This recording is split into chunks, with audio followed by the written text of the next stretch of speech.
Bismillahirrahmanirrahim. Alhamdulillahirabbil alamin. Assalatu wassalamu ala asrafil anbiya'i wal mursalin wa ala alihi wa ashabihi wa man tabi'ahum bi ihsanin ila yaumiddin. Amma ba'du. Ikhwati fillah, yafizakumullahu jami'an. Kita memasuki materi terakhir di kelas untuk level pemula ini, yaitu tentang pengantar ilmu sharaf dan wazan. Dan ini pertemuan ini akan membahas tentang seputar ilmu sharaf ya, ilmu sharaf yang berdasarkan dasar-dasarnya saja ya. Adapun materi lanjutannya insyaallah akan dibahas di kelas berikutnya insyaallah. Baik, apa itu ilmu sharaf? Ya, ilmu sharaf ini adalah ilmu yang membahas perubahan bentuk kata dalam bahasa Arab untuk mendapatkan makna yang berbeda. Jadi mengapa kita penting membahas ilmu sharaf ini? Untuk mendapatkan makna yang berbeda dari akar satu kata dasar ya. Untuk lebih jelasnya kita akan bahas contohnya. Ya, contohnya seperti kalimat katabah. Ya, kalimat katabah ini adalah fi'il madih. Artinya adalah menulis. Kemudian dari kata kataba ini juga ini bisa menjadi yaktubu ya, dan dia juga sudah berubah bentuknya menjadi fi'il mudhari yang artinya juga sudah berbeda ya, artinya adalah sedang menulis.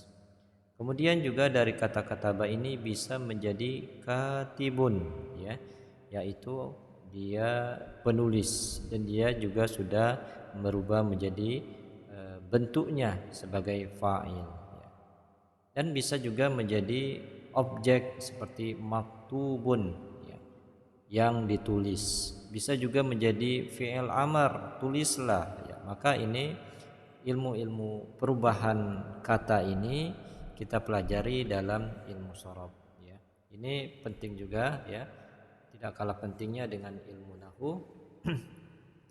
Kemudian apa perbedaan antara ilmu sharaf dan ilmu nahwu ya? Kalau ilmu sharaf itu membahas perubahan bentuk katanya dari kataba, yaktubu, katibun, maktubun, uktub ya. Kalau nahwu ya, nahwu itu perubahan harokat akhirnya ya, perubahan harokat akhirnya, misalkan zaidun ya menjadi zaidan atau menjadi zaidin ya, tergantung dengan amil sebelum kalimat tersebut. Kemudian sharaf itu fokus terhadap kata ya, katanya berubah, sedangkan nahwu itu fokus terhadap dalam kalimat. Kemudian berkaitan sharaf itu berkaitan dengan pola ya, berkaitan dengan wazan, ada polanya. Seperti kataba itu menjadi katibun, kemudian menjadi maktubun, kemudian juga bisa dikatakan dengan fi'il-fi'il yang lain ya, atau kalimat-kalimat yang lain, misalkan doroba menjadi doribun ya, itu ada polanya. Sedangkan nahwu ya, nahwu itu berkaitan dengan i'rab ya. Seperti zaidun menjadi zaidan, menjadi zaidin, itu ada tergantung amil yang sebelumnya. Baik, sekarang kita akan membahas wazan ya. Wazan itu apa? Wazan itu adalah pola atau timbangan kata dalam bahasa Arab ya. Ulama menggunakan huruf fa, ain, dan lam ya sebagai simbol tiga huruf asli kata tersebut ya, karena ini mudah ya dan bisa digunakan untuk semua kalimat. Contohnya adalah ya, pola dasar tersebut wazan dari kata fa'ala. Jika dimasukkan kata kataba, maka kataba ini akan kaf ini akan menjadi fa fi'il ya, kemudian ta ini menjadi ain fi'il, dan ba ini menjadi lam fi'il. Hasilnya adalah kataba.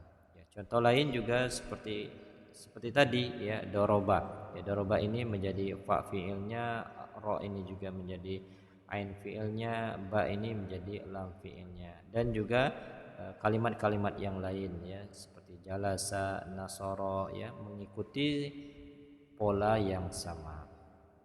Baik, ya, mengapa wazan itu penting ya? karena satu pola bisa digunakan untuk banyak kata ya. Contoh pola fa'ilun misalkan ya, contoh pola fa'ilun dia sebagai pelaku ya, sebagai fa'il.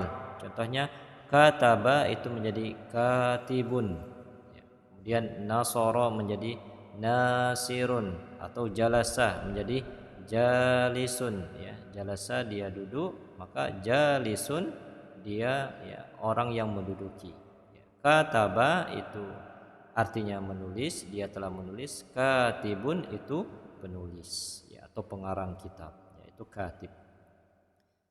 Nasara itu dia telah menolong. Kalau nasir, nasirun dia penolong ya, sebagai fa'ilnya, sebagai pelakunya. Tip. Dengan memahami pola kita bisa menebak makna kata yang baru. Tip. Kesimpulannya, ikhwati fillah fillakumullahu jami'an ya. Ilmu sorob adalah ilmu yang membahas perubahan bentuk kata. Sedangkan nahu adalah ilmu yang membahas perubahan harakat akhir karena posisi dalam kalimat tersebut ya. Sedangkan wazan itu adalah pola timbangan kata dan huruf timbangannya tersebut adalah fa, ain dan lam. Baik. Mungkin ini saja yang dapat disampaikan dalam pertemuan yang ke-10 ini.